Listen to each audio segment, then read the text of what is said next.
But then you got to make it to step 3. You got to actually figure out, how do I calculate the number? Yeah, well, luckily we've done this for you guys. Let me tell you what we're going to be covering as we cover this calculator that we put together for scenarios. Is that we're going to talk about, we did a 30-year-old who hypothetically is either making this decision for 40, 45, 50, and 55. So you can imagine the person who's 30 and wants to make the decision in 40. 10 years, it's going to put a lot on your savings rate. But somebody who's thinking about doing this at 50 and they're 30 years of age right now, that 20 years, it's going to be less. It's going to let them have some compounding working behind them. And then we even broke this out by different expense levels. Bo kind of alluded to this already. We're going to cover expenses $25,000, $50,000, $75,000, $100,000 and show you the numbers by age for each of those stratifications of covered expenses.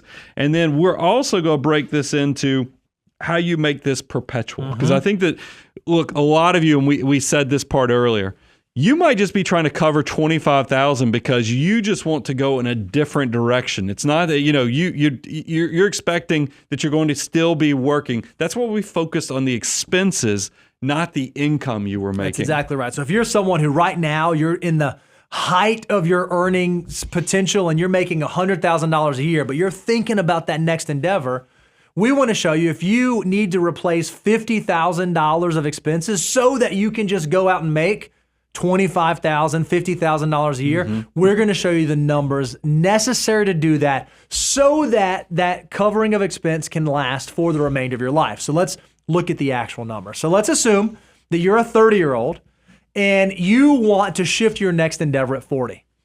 If you want to be able to cover $25,000 of your living expenses in perpetuity, by the time you get to 40, you need to have saved about $909,000. So almost $1 million to cover $25,000 of living expenses for the rest of your life. If you're starting saving for this goal at 30, you got to save almost $5,000 a month for that decade to be able to get there. That's a pretty hard charge. Well, here's some assumptions that were kind of built into this. It's got a very conservative safe withdrawal rate of 2.75%. Yep. I mean, because look, you're 30, thinking about doing this at 40, you want to be conservative.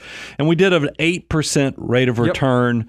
And you can see these numbers jump up. If you're a 40-year-old trying to do 50, I mean, by 30, by 40, I said that all wrong. If you're a 30-year-old by 40 years of age, you want to replace $50,000 and cover that many expenses, you're going to need to have a little under $2 million or $1,818,000 and be saving close to $10,000 a month. That's why these numbers, these are you hard. have to these be, are hard. I mean, a person that can, remember this, the indicator for this movement is people who are saving 40 to 70% of their income.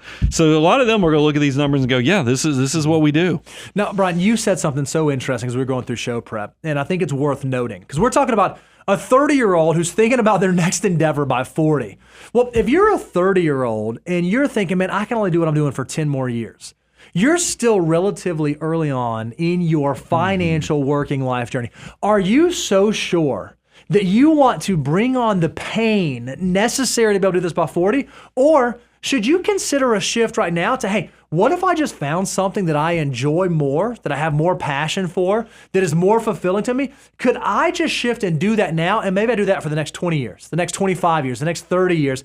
If you're someone who's 30 and you're already looking for the exits at 40, maybe you're not doing the thing right now that you ought to be doing. Anything you'd add to that? Yeah, I would just, you kind of do an incremental analysis on, opportunity cost versus time and passion. Because I think, our firm is the perfect example. We do have some people who were so good at accumulating that worked in the medical field, were engineers and other things. And they said, you know what, I'm going to save and build because I think I love this financial stuff. I'd love to be a financial advisor. Yep. And they kind of pivoted to their own version of this FINE movement. But then there's other people that came to us from careers where they were only a few years into retail management or other things where they're like, you know what, I just can't do this anymore. And I'm not going to wait the 10 to 15 years that I'd have to save and gut it out in this job that, yes, pays well, but I just don't like. like.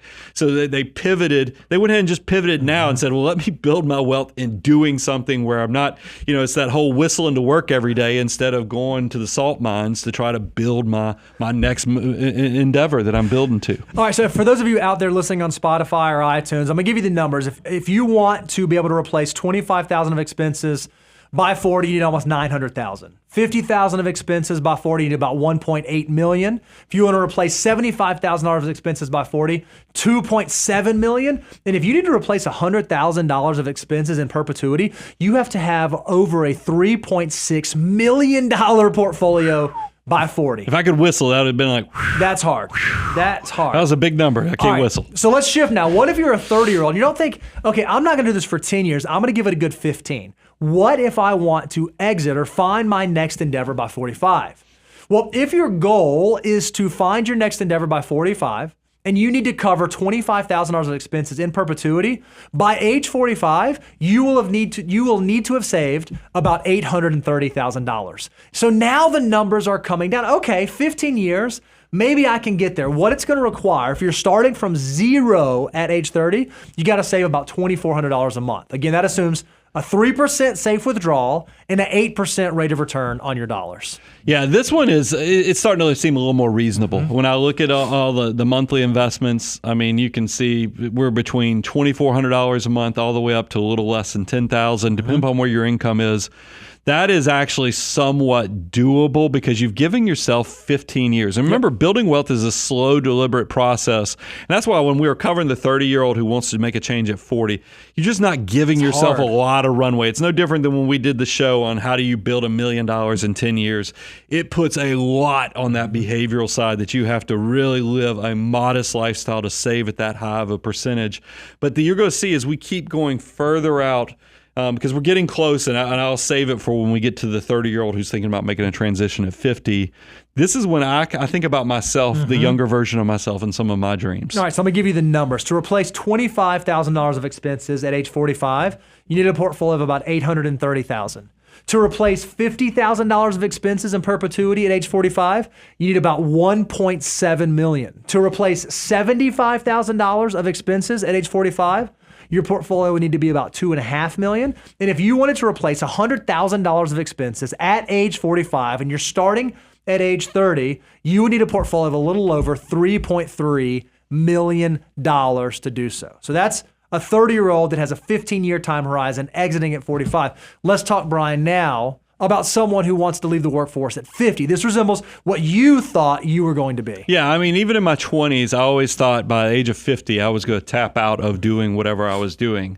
And what I love is I made those hard behavioral and discipline decisions at a young age, so I was leveraging the value of time, leveraging the wealth multiplier effect of compounding growth, so that as I got older and really fine-tuned my life and realized who I am, what I value, what gives me purpose, there is no way in the world that I'm leaving the workforce now, but I was already doing fine movements, or the FIRE movement, if you think about, some of the new pivots or evolutions that have occurred. And that's what I want for people, is because you can look at these numbers from a 30-year-old who's thinking about, who starts at 0 at 30 and then wants to have this big transition at 50. These numbers seem these are doable. Really doable. And this is the part where you're giving yourself enough time. Remember, this is a component of time that people just lose focus on. We know the typical millionaire for, now look, this is not savings rates of 40 to 70% like the typical FIRE person or fine person. But the typical retirement person who retires in a normal retirement age, it takes them 28 years or age 49 before they cross into seven figures. So that 28 years is something that probably has some value when you look at this. So 30 to 50, and Bo, I'll let you go through the numbers. This seems very doable. And this is also when you're 50, you kind of have made it through a lot of the life transitions. I'm at this stage, and I have a child in college.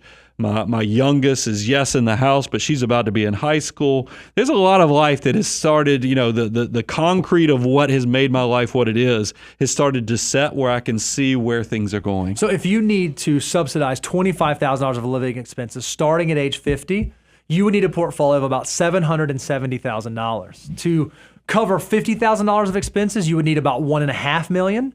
To cover $75,000 of expenses starting at age 50, you need about $2.3 million. And if you need to cover $100,000 of living expenses in perpetuity, you would need about a $3 million portfolio by the time you get to 50. The safe withdrawal rate we're assuming here is 3.25%. And again, we're using an 8% rate of return, assuming that's what your dollars can earn as you're building. And then we'll close out with the 30-year-old who thinks they want to just walk away at 55. Again, more reasonable. I mean, now you got 25 years for your army of dollars to build, recruit, and just build upon themselves over the long term with compounding growth.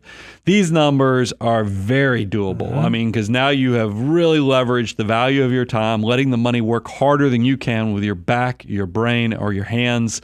Bo, give them the numbers on this. Yeah, if you are a 30-year-old who wants to go to your next endeavor by 55 and you want to replace $25,000 of living expenses, you would need a portfolio a little over $714,000. To replace $50,000 of living expenses, portfolio right about $1.4 million.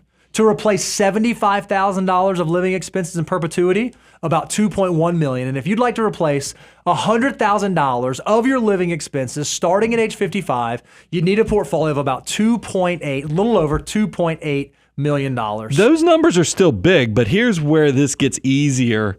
And it's almost like you grease the skids. This thing's going to line up much easier because you gave yourself the time, what I was alluding to. Your monthly for the $25,000 of covered expenses, $751 a month. That's doable. If you think about, okay, you need twice that much. You need $50,000 of covered expenses. Well, at age 55, that's $1,502 a month. For people who are used to saving 40 to 70% of their income, this probably seems like easy sauce right now. And then you think about $75,000 is a little over $2,200 a month. For somebody who wants to have $100,000 a month of covered expenses, you need to be saving $3,000 a month. All of that sounds completely reasonable. And I think that's why I get excited, because you are buying and owning your life that much sooner. You have options. I think what's beautiful is there's not a one size fits all. Whether you're part of the FIRE movement or whether you're part of the FINE movement, what you need to understand is that there's more than just math. There's more than just the calculation and computation of how many dollars do I need to save. It's a bigger qualitative conversation you need to have with yourself so you understand what it is that you are working towards and what is the why that you're working towards that thing. And if you can figure that out early on and you can stay the course, not only will you find that the destination is pretty exciting, you might actually find, man, this journey is not nearly as bad as I thought it would be. And maybe you wake up in Brian's position and said, hey, at 50, I'm out of the workforce. And you get to 50 and you say, you guys couldn't kick me out if you brought an army with you, because I love what I get to do every single day. Yeah, I made the joke in the content meeting that I'm going to do this for at least another 28 years before y'all force me to run for president like everybody else who's running for president at that age. But it is one of those things, that's a bad joke, by the way, but it is one of those things where this process is not easy, but at least it's completely straightforward. And I think the mindset shift is the most important thing. You're not trying to figure out what I'm retiring from, get away from this horrible job. You're trying to know where you're going to and planning accordingly. And that's why I love that we got to give a shout out to some of those other content creators that are really putting a lot of interest, experience shares into shedding light on what it takes to do that successfully. And you just let your money build financial independence for you in the background. Your army of dollar bills can work harder for you. And then really, wealth is the freedom to focus on what you value and owning your time that much sooner.